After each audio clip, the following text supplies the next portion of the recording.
Okay.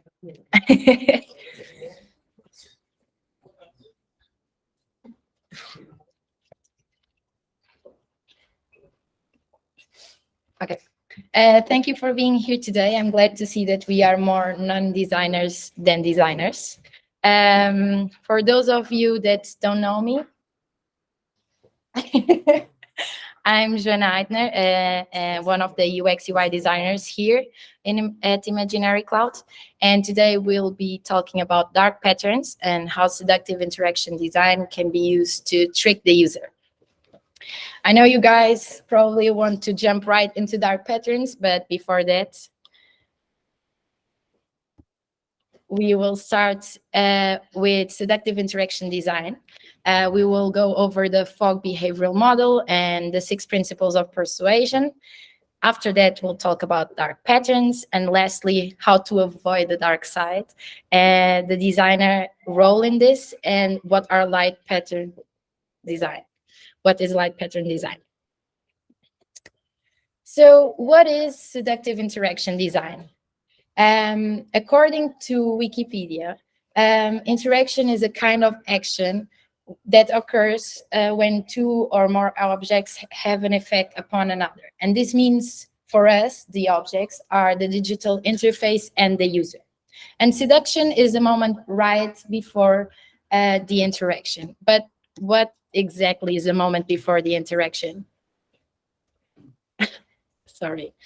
It is the moment where the user is submitted to a prompt and where he can decide whether to react to that prompt or not.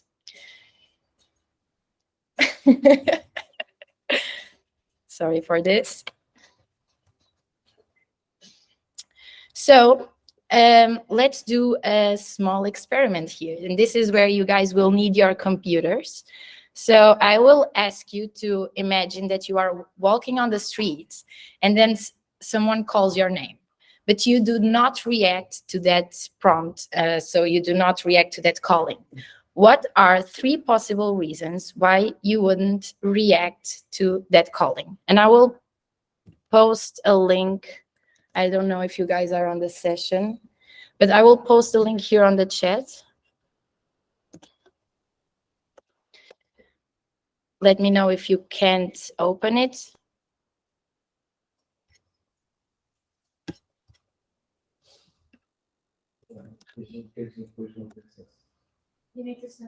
Oh, sorry. Yeah.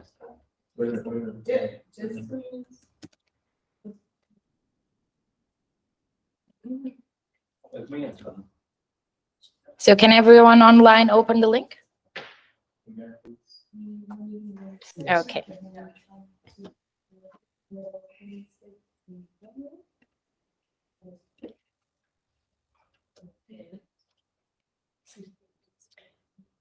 So Tiago, I saw you just logged in. So I'm asking you to open the link. I don't know if you can see the link in the chat.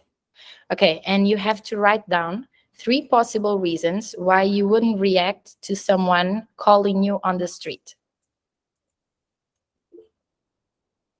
Okay. Spamming. That's a tough one.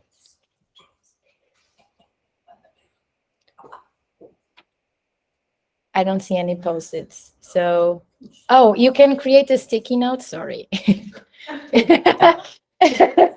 You can, Olivia, yes. You can create a sticky note here on the side. And exactly.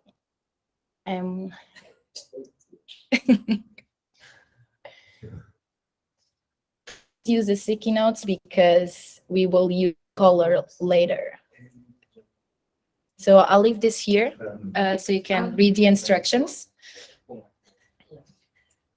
And let me know when you are done so we can continue. I don't see you guys writing though.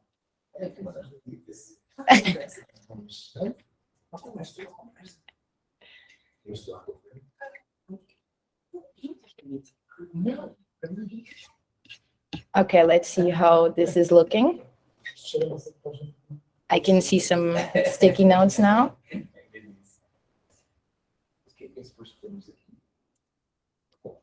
quando alguém nos chama e nós não reagimos.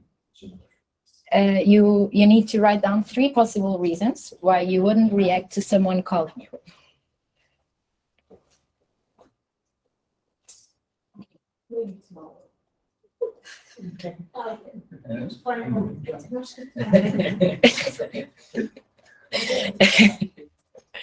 Vai ser.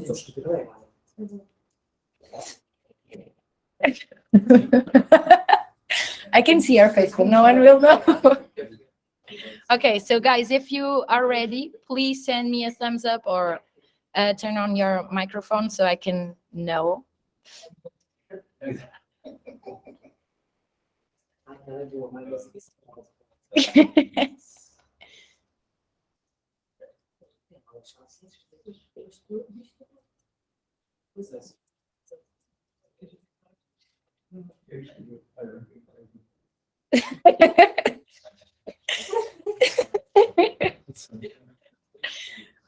Okay, I think, are you guys ready?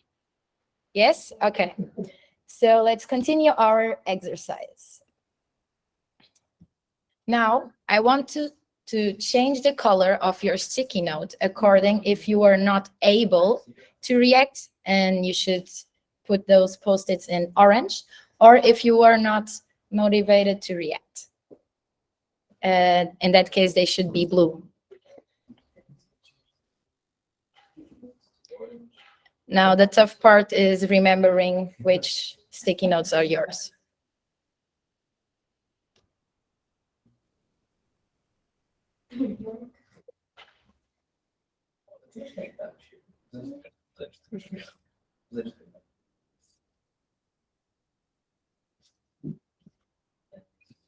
Now you have to change the color of your sticky notes. Let me know when you online guys are ready, because it's a bit hard to follow up.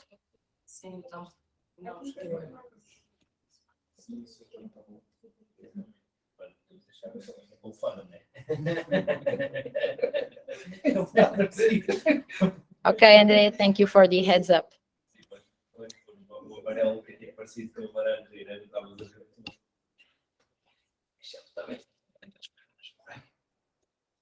Okay. I'm drunk. Nice one. So I think the I'm drunk is you were not able to, right? If you're drunk. Yeah, but I'm drunk and I confused the elbow with orange. Okay. Okay, so as you guys can see, looking at the post-its, there might be many reasons. Sorry, I lost my mouse. This is hard.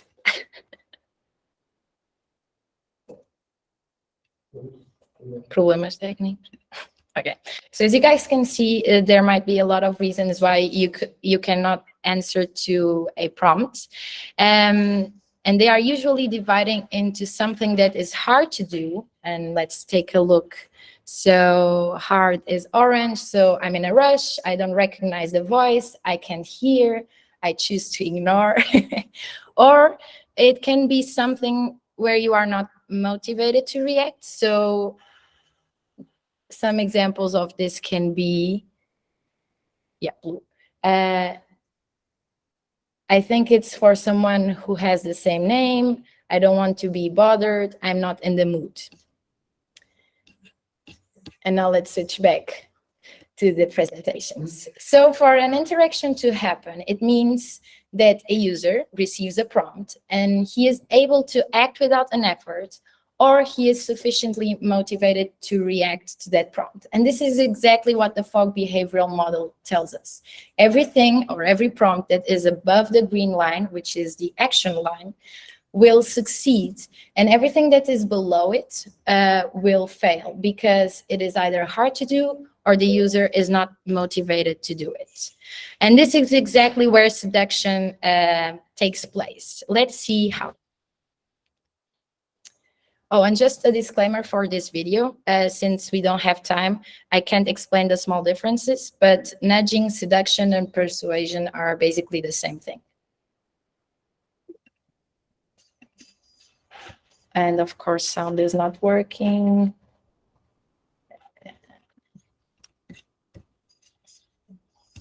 Why?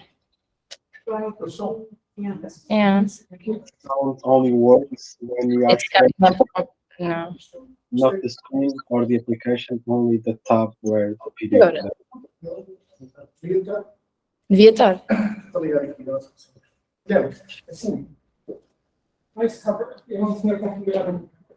Não sei se começou a dar música. Era próximo, nós tivemos uma apresentação. But can they hear it at home? Yes, they can. But Okay, let I would me. suggest you might want to put it from the, From yours? no, from the, From the computer? yeah. or from Okay. Guys, let me know if you can hear it. Nudge is any small feature Yes. in the environment that attracts our attention and influences the behavior that we make. Nudging is done by what we call a choice architect, which is a fancy term for anyone who influences the choices that you make. Take the example of the cafeteria downstairs. Somebody had to decide where to put the salad bar, where to put the burgers, where to put the ice cream, where to put the coffee. That person is a choice architect because the arrangement of the food influences the choices that we make. So for example, in our cafeteria, you have to go by the salad bar to get to the burgers. That increases the chance that you're going to go for the salad, which is a good thing. So another domain in which we see nudges is in safety.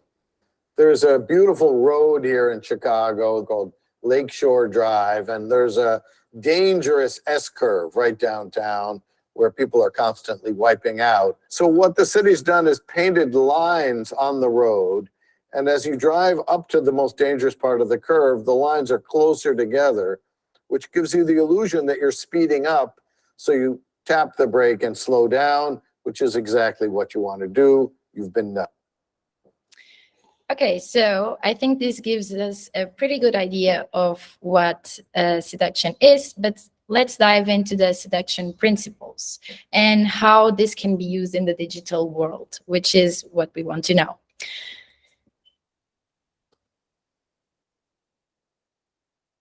Okay, the first principle is reciprocity, which means that we people feel obligated to return favors. We have a social obligation to give back when we receive something. And this could be something like an action, a feedback, a consent, or even data. Let's take a look to the Netflix landing page. As you can see, Netflix wants to prompt the user to subscribe, but before they are offering a free month. But it's not only about what you give, but also about how you give it. So the more personalized the experience, the better results or feedback you will get from the user. For example, as you can see, they state that you can cancel anytime. So they are predicting what the user might think, which is after the trial wanting to cancel, and they are stating it up front so that the user is not scared to start the free trial. Another principle is scarcity, which means we value less available things more. And with less available, I mean things that are limited, unique, rare, or almost sold out. One of the best websites that does this is Booking. You probably already noticed it. In this image, we can see 2/3 examples. We have the banner on the top that states 93% of places to stay are unavailable for your dates. Then in red, you have only one room left at this price. And then if you look at the price, you see a promotion, which means that the promotion might not be there tomorrow. So the user really feels triggered to book this room right now. So it's not only about the benefits that your product has, but you have to point out what is unique about your product and what people will lose if they don't use it. Yeah, basically, Andre. Okay, sorry. Authority means that we trust credible, knowledgeable experts. And if we look at this example from Interaction Design Foundation, you can see two quotes, one from Don Norman and another one from Forbes, talking about how good this website is and how good their content is. And this will make us feel as users that we can trust this content and this website. So you have to signal what gives you authority before asking for a commitment for the user's part. But it's not only quotes. It can be something like a uniform if you are a nurse or a police. It can be a diploma on the wall, for example, if you are a doctor or a physiotherapist. It can be trophies if you are an athlete. So think about how you can give this trust or authority to your brand. Consistency, and now we have our website from Imaginary Cloud here as an example.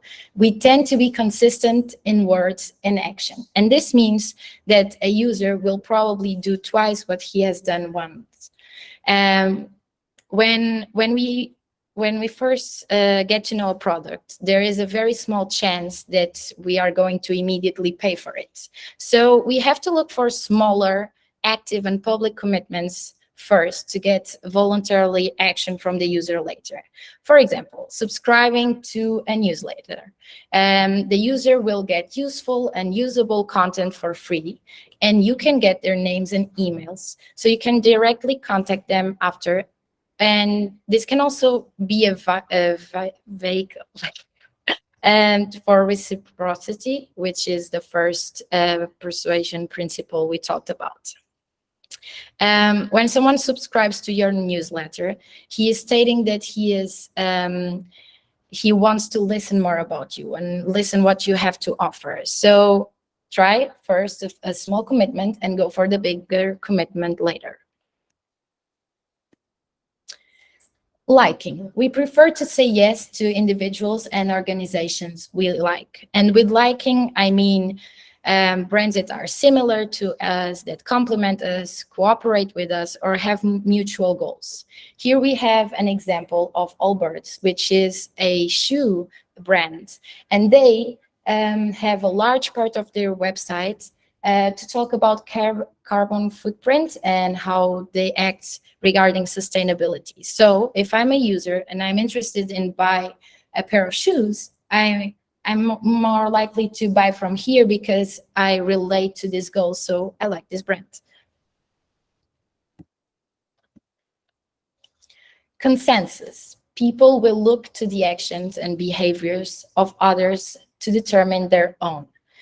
And a good example for this is the Amazon website, where when you add something to your shopping cart, you will get this section that shows to you what other clients that also bought this product also saw or also bought on the website. So as a user, I will feel tempted to also visit these products, take a look to them, and maybe even buy them. And lastly, unity. We follow other people which are part of us. This is very similar to the previous one, but it's more in a sense of community and of people that make part of our lives. An example of this is the LinkedIn notifications that you guys probably also saw already, in which we can see what other connections of us are doing or what they are commenting to. So you as a user might feel more triggered to also go there and see the post, comment, and react to it. So now let's do another exercise. I will share the Duolingo website, but you can also do it. Maybe you should do this in the incognito page, so that the ones that already have an account can do it from scratch. But I want you guys to go through the landing page and the onboarding flow. Look for persuasion principles, take screenshots, and then place those screenshots here on another Jamboard and attach some sticky notes with your name to it. The Jamboard, I will open it here so we can follow up. But it has different pages with the principles on the top, so you just have to place the screenshots on the page from the right principle.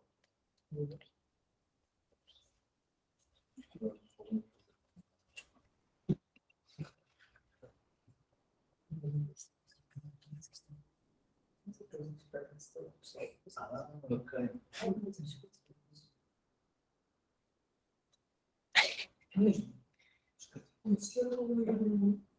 Só tens de tirar screenshot. Eu pus no chat.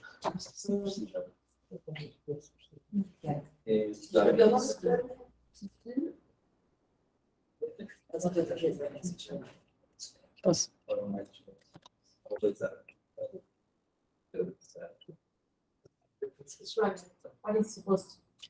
Oh, you have to take screenshots of the persuasion principles you find on Duolingo's page. And I can leave it, I mean, the names are here, but if you need, I can show the presentation. Let's go all the way back. Oops. Maybe I'll leave this one here so you guys can have a overview of all. And let me know if you want me to switch to a slide so you can review the description.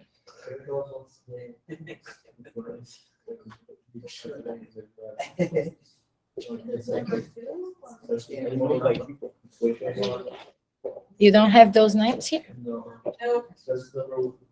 Oh, it's the same order as this.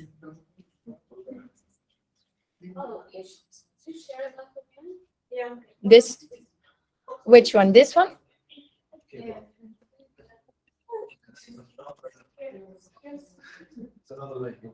Yeah, it's another link. Well, this chat will just be a spam of links. Guys that are joining us online, any doubts here? Do you want me to explain something?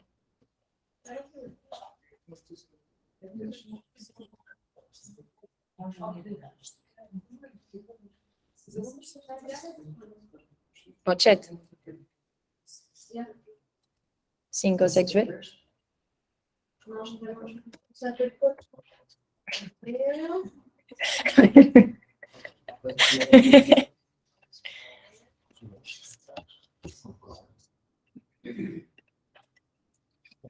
No pressure, we'll change. Wait.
Remember to add a sticky note with your name. Let me know if you want me to share some slides with descriptions. And also there might be some persuasion principles that are not included on Duolingo websites. So don't be worried if you can't find one for all.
How is it looking at home, guys? Let me know if you already finished.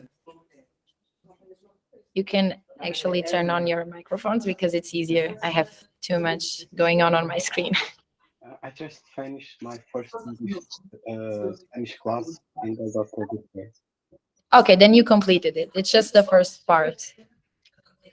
So you don't need to actually take a class.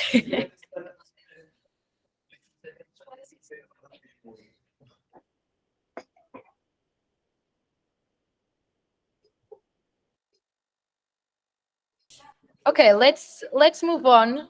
Let's move on. I think everyone is ready. I see all of you taking already language classes, and that's not needed for the exercise. You can continue that part later, but let's take a look. Okay, I see no one used the sticky notes to identify your pictures. But okay. And now it's the time. I think I need better glasses, or this is not. I'm not sure. Yeah, okay, never mind. So reciprocity. It's, and let me see if I can share this at the same time. So we feel obligated to return favors. Anyone wants to explain why they took these screenshots? Sphere, maybe?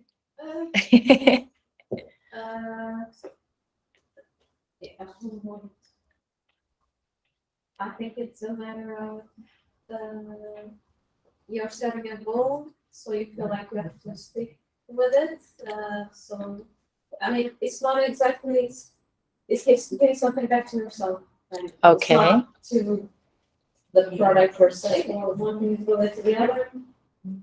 Okay. I actually placed this one on another one, but I will share it later. Olivia, do you want to share why you took that screenshot? Yeah, because it's obviously saying if you don't sort of like practice tomorrow, which is luring you in, you're going to end up losing your streak. So it's sort of like a way of pushing you to actually make sure you do it, make sure you continue. So it's, yeah, it's they're being clever. Not with Okay. me. Mariana, do you want to share your thoughts? I think I just placed this one in the wrong one because I want to place this one on the on the newsletter that you have to reciprocate the connections. Okay. So which one is that one? The one of the newsletter? Yes. Okay. Let me go step by step. Yeah, it's that one. Yeah. Consistency. Yeah. Thank you. And I actually think those screenshots that we just saw are also consistency, because by setting a goal, we are, and then not joining a class, we are not being consistent, because we said that we would do it twice a week or 3 times a week, and then we are failing to what we stated. So I actually think the screenshot from Sophia and Olivia are consistency. But I agree that this screenshot here is reciprocity. I'm not sure who edited it, Mariana? Yeah, I agree with this. So we are giving a free trial. We are not asking for a profile, not for a subscription. We're just saying, just start your lessons without asking anything in return. But then if you noticed, in the end of the flow, you are triggered to create a profile. So after giving you a lot of things and a whole experience, that's when Duolingo asks you for a commitment or for something from your side. And this here would be data, for example. So I agree that this here is reciprocity. I actually found this book. I can't read it. Boost your learning with Super Duolingo. So here we are asking for an upgrade, but this is only on the end of the main page or landing page. So you are stating a lot of things, give you a lot of information, and asking for, Mariana, you are giving feedback. Sorry. And you are only asking for a subscription in the end of that page. So going on, to scarcity, we have this from Andre. Andre, do you want to explain?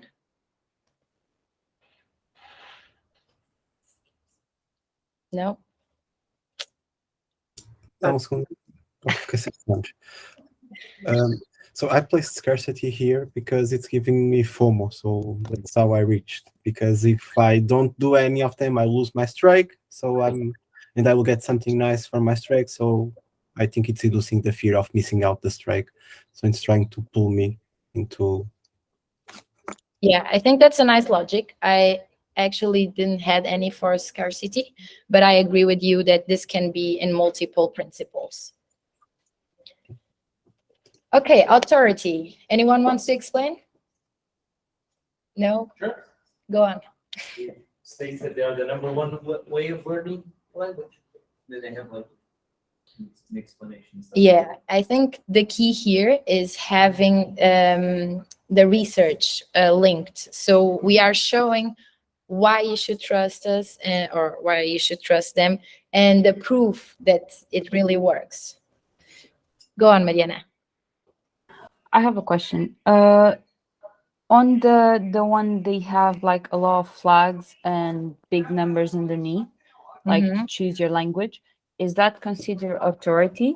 Like to have a really big number to run, like to pull you to that language because a lot of people are learning it? It can be, but it's not proof because you have no way to show that that's a real number. So I would place it in another principle. We will go to it afterwards. Okay, consistency. Do you want to explain? It has the same button with the same language, not language, words in different places. Brings consistency. So Like showing multiple times to get started, you eventually want to click the button. I understand your logic, but I think this consistency that we are talking here is more about the actions that the user does and him being afraid of not being consistent with himself.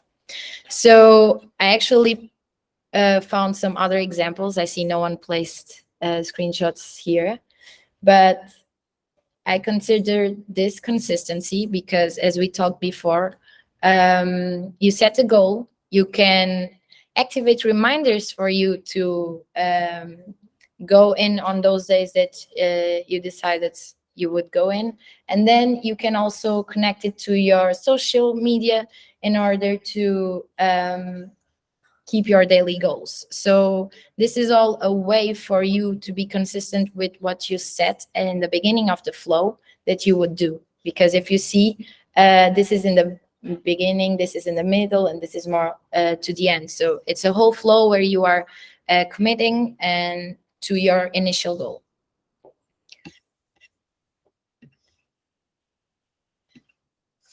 Liking. Svea, do you want to explain? Yeah, it's about the illustrations, icons. Yeah, they're just like cute. Yeah. I like it. Yeah. I think it's impossible to resist them, right? Yeah, I think well, again, I added here not only the illustrations, but the whole values they state in the beginning. I think these are all the ways why you should like Duolingo and why so many people use it. And it can be because you will have fun, because you stay motivated, because it's effective and personalized. Consensus. Who added this? Charles Viet. I added one of them because it was showing the language I can learn alongside the number of people that are learning that language. I'm not sure. There is a number there that indicates the number of people learning. And it's showing me that a lot of people are showing interest in that language. So if I'm trying to learn a new language just by an hobby, I might be found to pick one that has a lot of people interested, for example. I completely agree with you. I added exactly the same. So in here, I think they just added the numbers to, it's not tricking you, right? It's making you choose one of the language because, as this principle states, we tend to follow what others also do. So if a language has a huge number, even if that number is not right or true, we will still feel the need to go there and also learn one of the languages. Could this be unity too? Yeah, I think. If you get a sense that you're, okay, so many people speak this language. Yeah, I think this could be unity if you think in a way that these are all people that want to learn languages. So it has to be something that connects you to those other people. And then unity. Tiago, do you want to explain?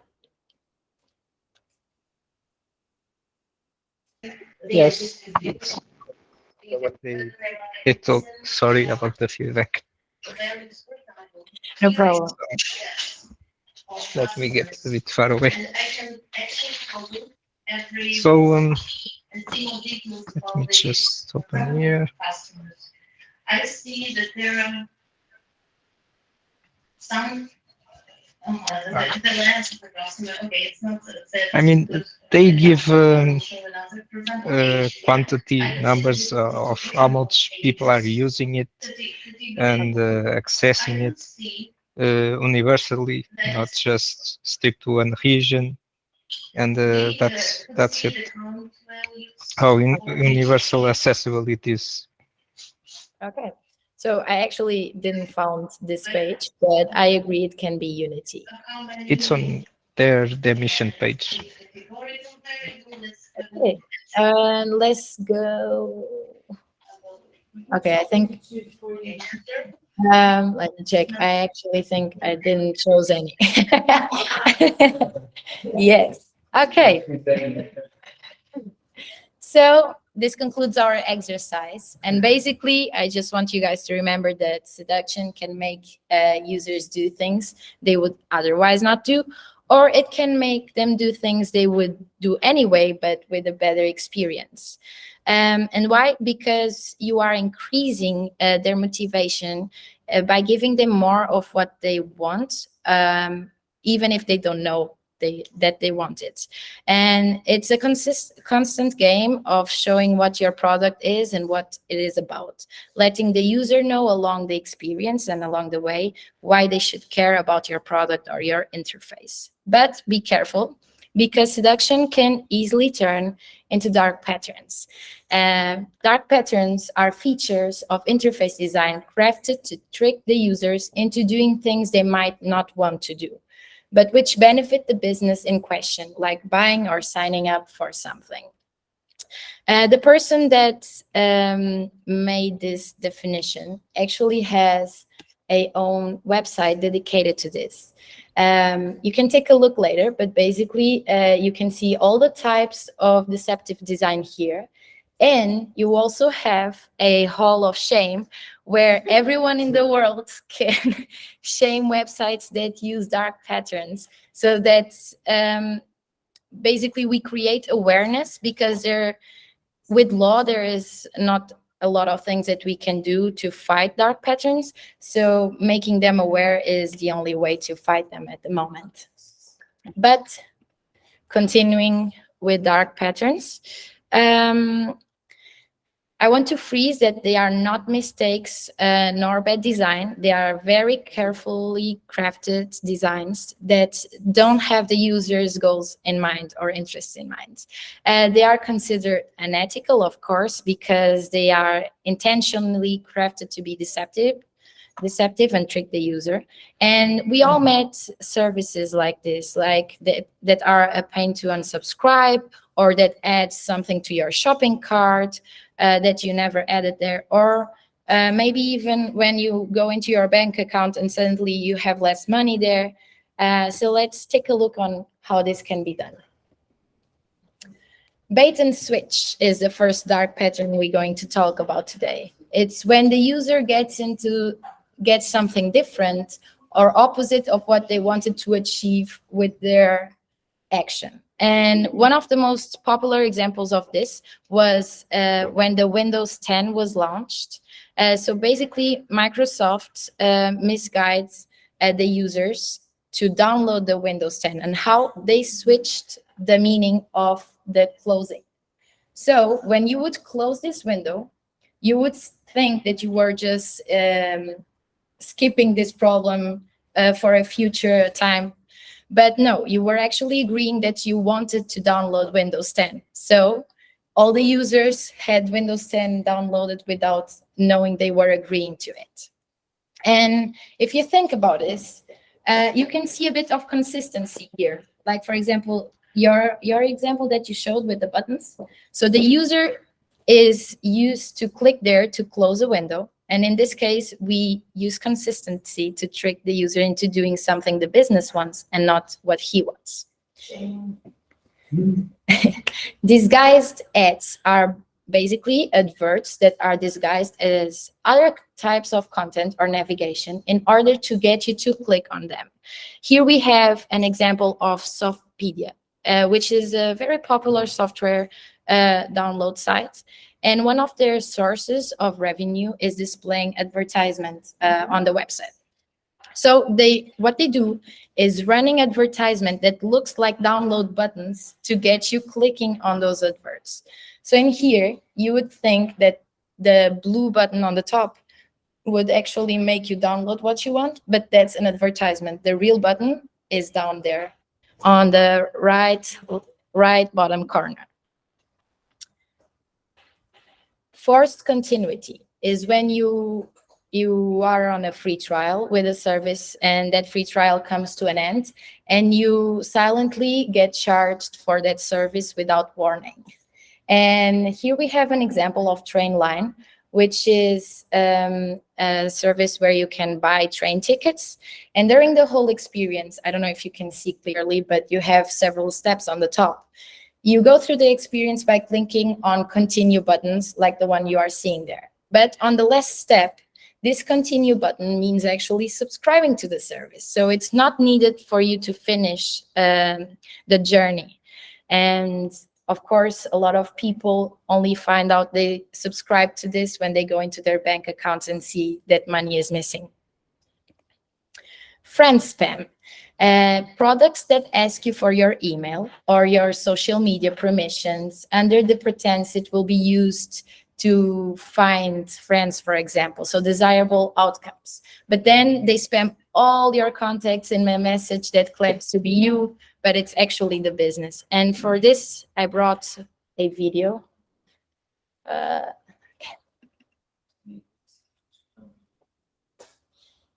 Oh. Let's hope it works.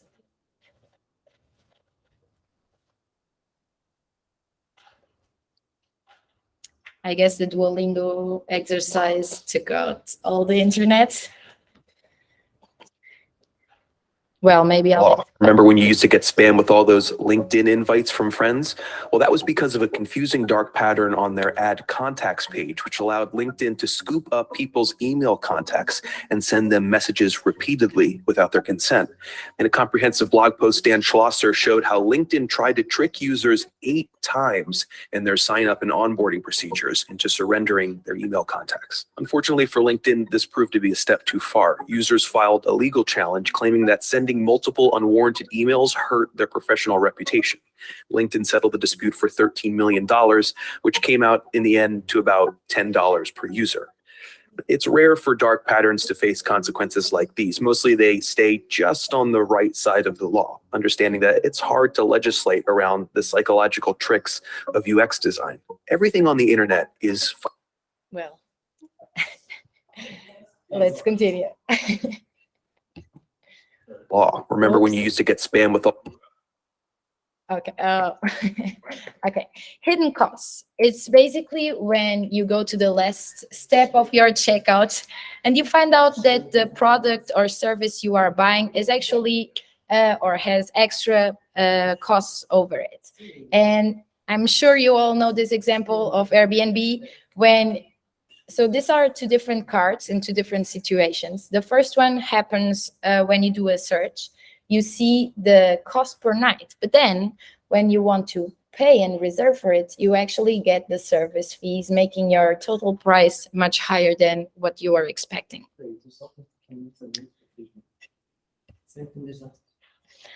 Misdirection. The design focuses your attention on one thing in order to distract your attention from another.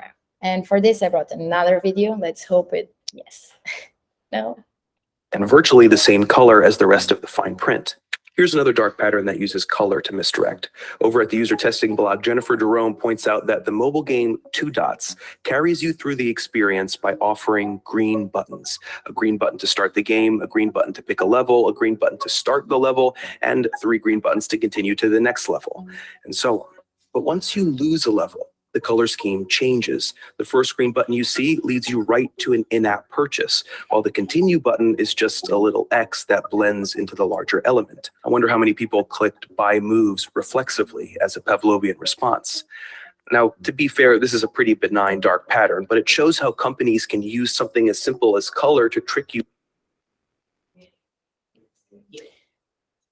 And no. Okay. So basically, this is when the company trains you that something means one thing, but then they trick you into doing another thing, distracting you for the real meaning of it. And virtually the same. Okay. Price comparison prevention. This is mostly used on retailers, but it's basically when they prevent you from comparing prices from similar things in order for you to do a decision that is not informed. For example, here we have 2 types of apples, but one you probably can't see, but one shows the price per kilo, and the other one shows the price per unity. So it's not really something that you can compare, so you will not be able to see what is cheaper. Privacy Zuckering. You probably recognize this name. Well, for those that don't, this is named after CEO Mark Zuckerberg from Facebook. And it is basically when you are tricked into giving more information about yourself that you really intended to. One example of this is the onboarding from WhatsApp. So basically, in the first screen, you have a huge agree button just to continue. And no one of us actually reads the privacy policy, right? But if you actually open it, it's switched by default that you agree with sharing your data with Facebook. So you would probably just click on the first agree and skip or miss that you are sharing your information, which means that you are sharing more that you want. Roach Motel. You get into a situation very easily, but then you find it very hard to get out of it. An example of this is premium subscriptions, and we will see the case of Amazon. Have you ever tried to delete your Amazon account? Here's the Amazon homepage. What's the first thing you might think to do? The obvious place to look is the account dropdown here. Once you're in here, you look around, it's a lot of information, but if I'm interested in deleting my account, I think that your account is probably a good place to go. Once I'm on this page, there's a lot more information, payment options, login and security, and a bunch of stuff down here. Unfortunately, you could click every link on your account page, but none would deliver you to a place where you could actually delete it because it's not here. In order to actually delete your Amazon account, you have to go all the way down to the bottom of the page, and under Let Us Help You, click Help. Once you're in here, you have to navigate to Need More Help because putting it on this page would just be too easy. Then click Contact Us. This is where it starts to get ridiculous. It's still nowhere to be seen, but of the 4 options on the top that you want help with, click Prime or Something Else. You want the something else. In this Tell Us More About Your Issue dropdown, there's still nothing that suggests account deletion. You just have to know to click Login and Security. And then in a second dropdown, there it is. The magic button, close my account. Except in order to actually do that, you now have to have a chat conversation with an Amazon associate who's going to tell you all the reasons account deletion is a bad idea. See, you can't delete the account yourself. They have to do it for you.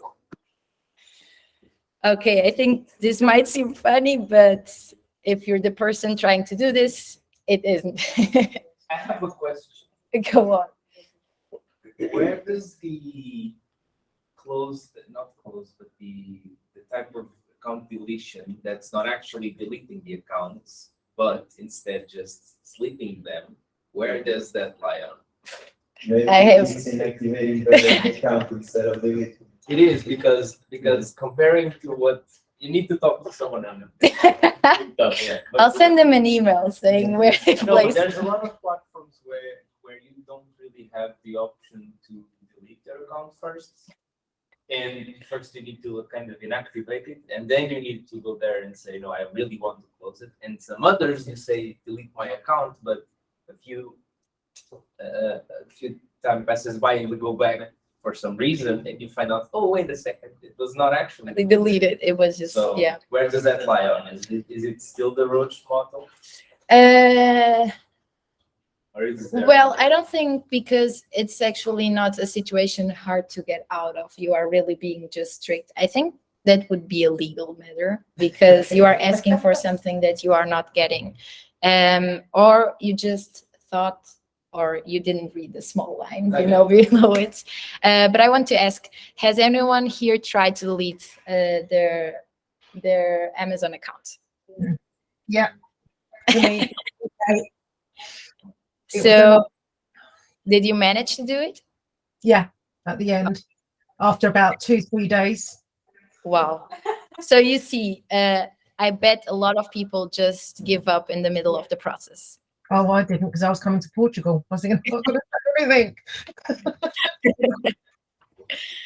Okay, so, and sneaking into the basket. This is when we decide to buy a product or purchase a service, and we automatically get something else putting into our basket. This is an example from Sports Direct, in which when you do a purchase, they add their supposedly free magazine to your basket. It's not a huge value, but if you think that they add this on all the purchase, in the end, it's money. Go on, Rita. Is that even legal, like to directly add things to your cart? Because Well, you didn't like hit a button with a different color or something. yeah, It's you. directly added to your cart. Yeah, I think it's legal because you have a button that says proceed to check out and update your bag. So with doing this action, you are agreeing that you saw the shopping list. So it's not ethical, of course, but it's legal because you are stating that you want to buy it. Okay. Yeah, Very steady. I think that would be it, Andre. Trick question. It's basically when you are filling in a form and you respond to an answer you didn't intend to respond. For example, here, they did something very simple. So we as users are used to have on the first option the opt-in, and in the second option the opt-out. So they changed the meaning. And then they also were very carefully in writing that sentence, because if you only read the first part, you might think that you are agreeing to get details of the product you are purchasing above. But if you continue reading, you are actually agreeing to give your information or to receive information from third-party organizations. So 2 little things that can give this company a lot of profit. So this was the last dark pattern, and I want to have a little discussion on how we can avoid the dark sides. Basically, this can be tricky because clients who usually are the ones that pay for your services, they tend to put business goals above the user goals in order to get what they want. And this results in very restrict flows that seduce the user to do exactly what the client wants. In the end, of course, the user will feel very unhappy and will definitely not come back a second time because he will feel tricked. So it's up to the designers to consider the business and user goals and come up with experience goals that match both sides' expectations. And doing this will allow the user to have a good experience and come back and increase long-term goals for both sides. And of course, making sure that the user is doing something he wants and not doing something he was forced to do. So what exactly is the designer role in this?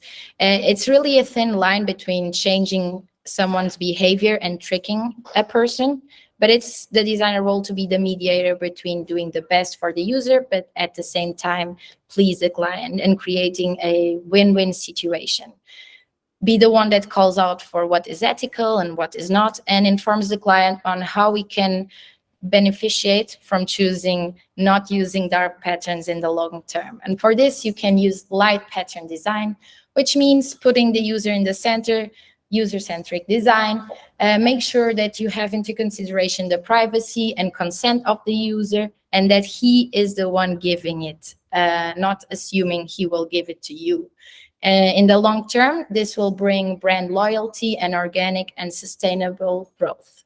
The goal is to close the perception between what is being offered and what the customer thinks they are getting. I just want to close this presentation with this quote from Hoa Loringer, the Vice President of UX consulting firm Nielsen Norman Group, that says, any short-term gain a company gets from a dark pattern is a loss in the long term. And now, thank you for being present. If you have any questions, let me know.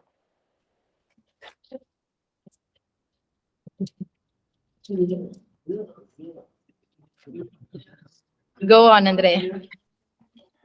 I have a question regarding two examples that I came across some time ago. And one of them was related, in this case, the example was an observation by two European countries that are neighbors. I'm not sure if it was like Netherlands and Belgium or Netherlands in Denmark, but it was related with people being organ donors. And in one country, organ donors, doadores de órgãos, not the instrument, the living thing. And while filling that form, because that was asked, I believe when they were trying to take their driver's license or renew their driver's license, in one country it was asked if they want to be an organ donor, and in one country the option by default was chosen as yes, and in another country the default answer was no. And that change would explain why one country had like 80% of the people registered as organ donors, and the other one had like only 10% or 20 or something like that as organ donors. That was the one that intentionally changed the answer.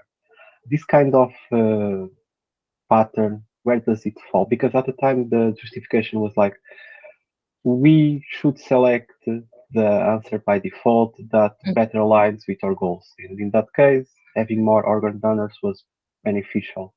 But does it fall into a dark pattern, or it's more of a choice?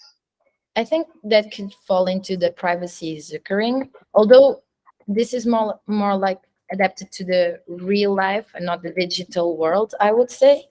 But if we look at it in the end, it's basically like here. It's not hidden, but by selecting something by default, you are taking the user action. You are assuming he would select that, and you are not giving him the option, so he might feel tricked with that pattern.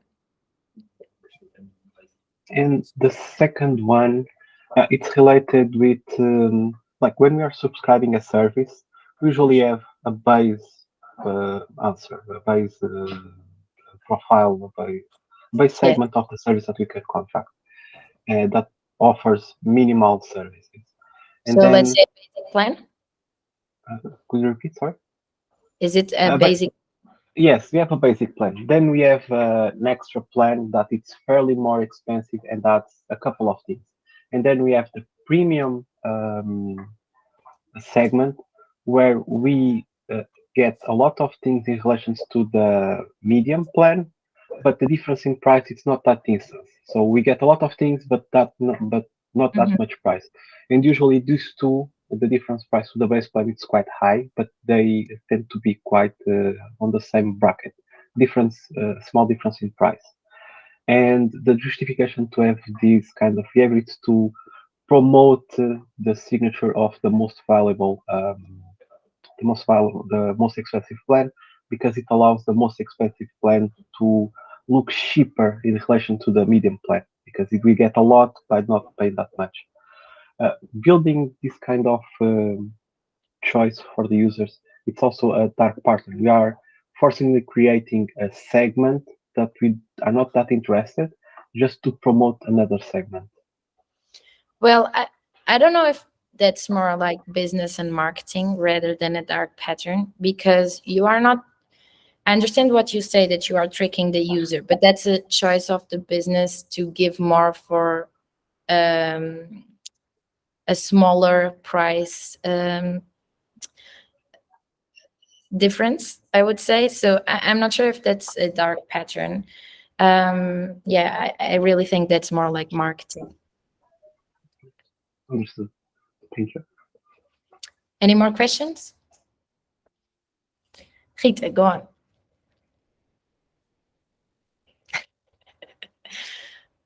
Oh, you are muted. Because I turned my camera instead of my mic. So great presentation. That's what I started by saying. I know that you had to deal with dark patterns closely. And I know that most of the requirements for dark patterns comes from either marketing because they want to sell, or product because they want to sell. My question is, I know that you tried to fight it, but in the end you had to compromise and reach a middle ground. How, this is more like an open question, but how do you think that we as designers can like put a stop to dark patterns when asked to do that by the marketing teams or product? Okay, so I think the first step is clearly state that it's a dark pattern. And if the user still wants to continue with that dark pattern, I think you have to, for every layer of dark pattern that they put, you have to try to give a bit more visibility to what the business is doing. So let me give you an example. Let's say the business wants to hide the cancel subscription button under a second click. So not under an account page, but you would have to click or go into a secondary page to actually find that button. Then maybe we want to make that button pop out more, like using a red color that would clearly state, look, here's the button you are looking for. And so I guess it is really just doing the opposite what the business is doing while still meeting their expectations. But if the business says that they really want to do it, even if you say you don't want to do it or that's not ethical or correct, there's not a lot you can do besides just making it really visible in the best way you can, with color, movement, size, for example. Yeah, and that's my best advice for it. Okay, thank you. Are there any statistics Statistics on how much you sell with dark patterns versus? Yeah, there are a lot of statistics, and maybe let me show this quote again. So Exactly. in the beginning, yeah. Yeah. So in the beginning, it brings a lot of profit to the company. So if the company is looking for short-term injection of capital, then of course this will bring them that money. But then on a long term, they won't have user retention, because all the users will eventually find a way to get out of this subscription or this account or this product. So in a long term, the word will be spread, the users will decline and be less. So regarding statistics, I don't have numbers, but I think we should focus on this in long term. It's not positive. Go on, Rita. Sorry, just to add on that, I think that for new users, that would be the case most of the times. I think the thing gets trickier when, in our case, there was a business that already existed. They already had customers and loyal customers, but now they are creating a digital product. So I think when you already have that loyalty and you are now presenting something and you are giving these dark patterns, you can get away with more because of the relationship that the user already has with the product and the company. Still, I think there's some time that the user will get tired of it and eventually will just walk out the door. But I definitely think that those companies can get away with more and for much more time than when getting new users. And they invest a lot in their legal disclaimers that you just accept without reading. So they are kind of protect to all the legal things that you can file against them. But like Rita said, loyalty is something that takes a lot to build, but it's very easily unbuilt, so to say. So if you spend so much time constructing this user database and this user loyalty, you shouldn't break it because of a delete button. Because in the end, user might want to delete an account just for a short period of time. Let's say Netflix. Let's say I don't have any interest films now at the moment that I want to see on Netflix. But then suddenly they launch a very interesting series or film that I want to see, so I subscribe again. But if at the first time I wasn't able to delete my account, I will definitely not create an account a second time. So Netflix chose to have these long-term gains because eventually you can come back a second time and give the product and the company and the service more money. Go on. Do you think that the dark patterns are growing, or they tend to go away? I think they are decreasing actually because of awareness. I mean, this also has to do with your how aware you are with technology. And we are dealing with technology since a young age now. So we are more aware on how we can fight these dark patterns, and also websites like the one I showed you that give shaming, social media that help you spread the word of what is wrong, what is right. People having more knowledge overall, I think that is fighting dark patterns. Any more questions? No? Okay, then. Oh. Sorry, my final intervention. I think what can also help with dark patterns is if you spot one dark pattern on a company website, don't use it. Like, you're just giving them views, money, wherever it is, and you're also being part of the problem. So if you see that, just go find another solution to where you're trying to achieve, and don't use that website or platform or whatever. Yeah, I couldn't agree more. Can I just add something? I mean, it's just a comment, not really a question. It's just that there are so many reasons. Like, I agree with what Rita said, but sometimes just such simple things. Like, I just want to call a car from Uber, and there's something that I recognize that is not totally fair, right? I just want to access their website to find something out because I really want to buy something from that brand that I already know is like the perfect product for me. And it's just so many things in your daily life that just load you, and you just want to get on with your life. And it's tough. And as a user, I think you just give up at some point. Yeah. Even though so many times because I cannot fight every fight. Yeah, I think it's again a really thin line of what is ethical and what is not. But things that are really unethical, they will bother you enough for you to give up on them or to cancel them. Whether things that are very subtle might keep you on the product while still getting profit from your side. Okay, I think this is it. Thank you guys for joining. I think this was really fun and also really important for those who are not designers to at least be aware this exists and how it's done. So thank you, and see you on the next event. Okay, so let's go to dinner. Bye. Bye. Thank you. Bye.